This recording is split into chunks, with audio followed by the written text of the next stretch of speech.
All right, thanks for tuning in. I'm going to review my Glycine Combat 6 GL0111. This is my watch. None of my watches are lent to me or anybody else's. I buy these, I wear them. Just so that you know that, I've been wearing this watch for about 3 or 4 days. I did an unboxing. It's on my channel if you want to go back and look at that. You can see I did swap the strap out for just a black leather racing strap. The one that comes on it is well made. I was impressed with the quality of it, but it's just a little too dressy. So I feel that this watch lends itself to kind of a military field vibe with the guarded crown, with the 24-hour markings that are on the watch. So I think you can dress it up or dress it down. So I swapped it out. I think you can do a lot of bands on this, straps, whatever you want to call them. Anyway, so I've changed that out. This is not the factory strap that comes on it, as you can see. This is just, I can't pronounce the company's name. It starts with an E. You can buy them on Amazon. I've got tons of them. They wear really well. This is a 36 millimeter case diameter. It wears more like a 38 easy. I'm not kidding. You watched my other review on the Hamilton 36-inch aviator. You'll see that some watches wear small, some wear big. This is a big 36-inch. I've not put my calipers to it, but that's what it's spec'd at. So I think you can wear this if you've got a larger wrist. The crown is kind of weirdly big for the case size. It seems to kind of stick out like a bolt. I mean, if I have to pick at this watch, the crown's a little weird, but outside of that, I think that might aid in some of the larger wearability of the watch. But you've got the 24-hour indicators on the dial. I like the cool little orange 24 up top at the 12 position. It just kind of gives it a little something else to look at. The dial's pretty simple. These indices, you can't see it in the sliding, are green. They've got a light little green hue to them, which gives it kind of a early 60s vibe, I think, is what this dial has, in my opinion. As you wear this, this looks like a watch that maybe the guys at the Apollo Space Center would have been wearing, watching a rocket launch. It just has that engineered kind of 50s, slightly military vibe to it. You've got a 20 millimeter lug width. So again, strap options are just all over the place. It's a 165 feet water resist, which is, 50 meter water resist. I don't think you're going to worry about getting it wet. I've dipped it in water. I've messed around with it. I've rinsed it off. No stress there. Again, it kind of gives you a little bit of a field type watch. So I like that aspect, that it's dressy with the band that comes on it, but you can immediately switch it over and make it kind of a outdoorsy or kind of a military style watch. Like I said in my unboxing, this watch was listed on Ashford as having an ETA 2824 movement. It does not. It's got the Sellita SW200-1 movement. ETA is 25 joules. The Sellita is 26 joules. And if you want to check yours, very easy. Just zoom and focus above your balance wheel, and you'll see the Sellita logo. And you'll see the SW right above the balance wheel up there. And you might be able to see it if I can just focus right there. Normally you would see an ETA shield. Looks like a little crest with ETA in it and the 28242 stamped. Sellita is stamped there, and the Sellita logo looks like a check mark with another check mark under it, flipped underneath.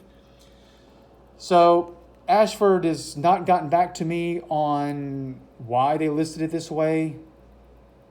It's neither here nor there. I'm not going to get into that debate.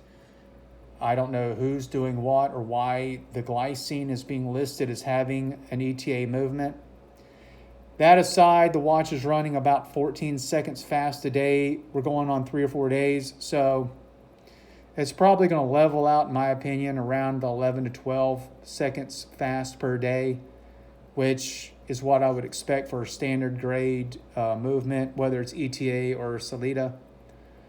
I paid $242 for this watch on Ashford. It was $269 with a 10% coupon that they popped up. So for $242, I definitely think it's worth it. I was not happy that it had the Sellita movement, but I love the open case back, the see-through case back.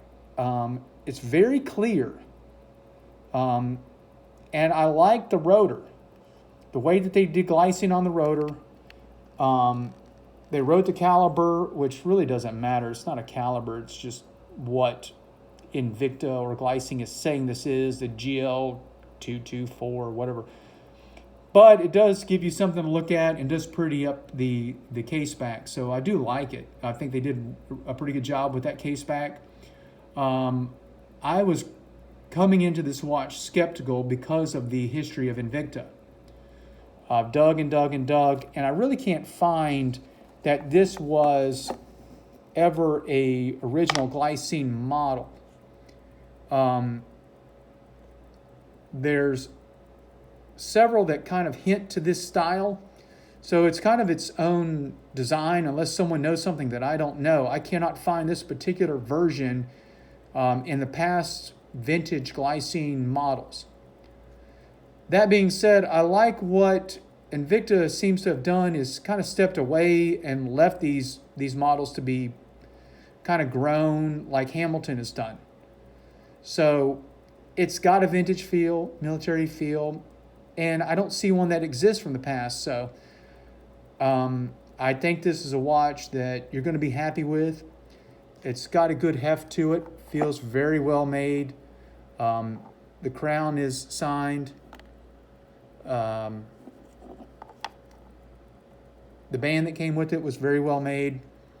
I really tried to pick this guy apart, and the only thing I could really get upset about was the movement.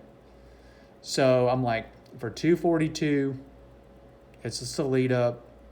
I'm going to go ahead and let this be my Sellita movement. I'm going to deal with it. I didn't want to send it back. Ashford offered to take it back. Nothing against them, but if you're looking at a glycine, you're probably going to get a Sellita movement. And I've already told you how to notice. One of the biggest things you're going to notice right away is that flat rotor. Most ETAs are scalloped. They're scalloped closer to that rotor point.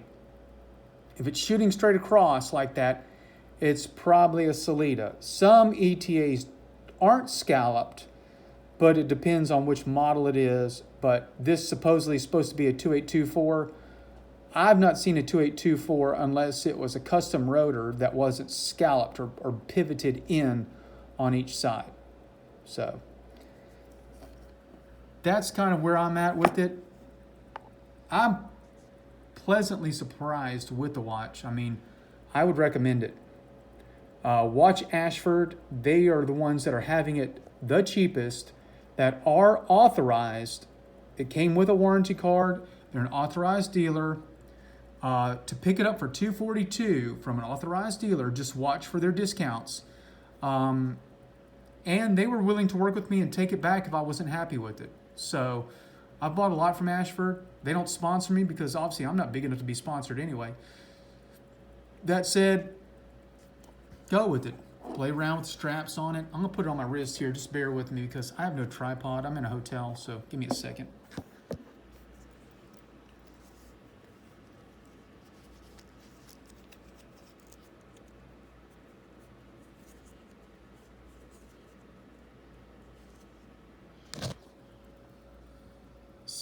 just over 6¼ inch wrist.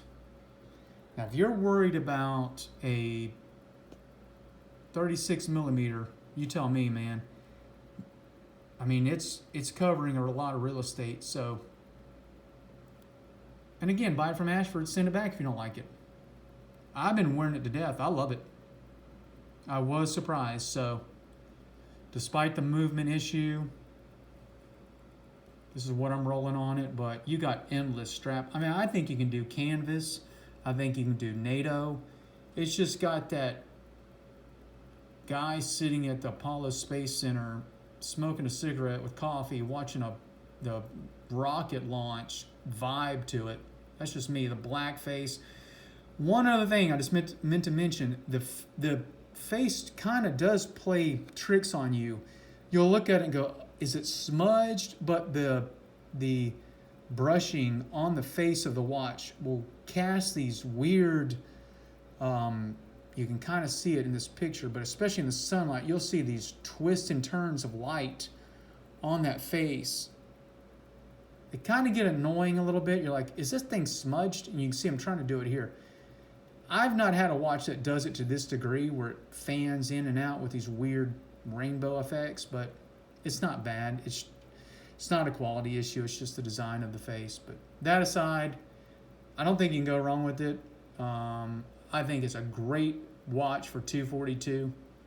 I'd pick this over a Tissot or some of the cheaper lower end watches. I mean, I think the movement, not having some of the plastic parts that the Powermatic has from Tissot for just a couple bucks over 200 is worth it. So they also have a sun and moon version.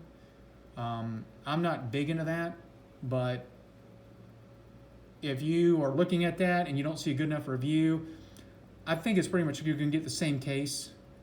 That sapphire crystal is slightly domed, but I've looked so closely at it. It's so well deviated into the case. I really like the way that they did it. I like the crown guards on this.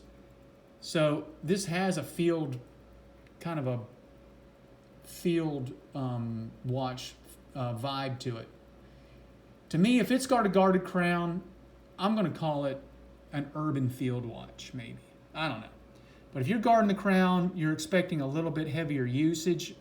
Someone that's, out and about. That's why I'm kind of saying this has that vibe to it. So anyway, that's my 2 cents. Got any questions? Leave them in the comments below.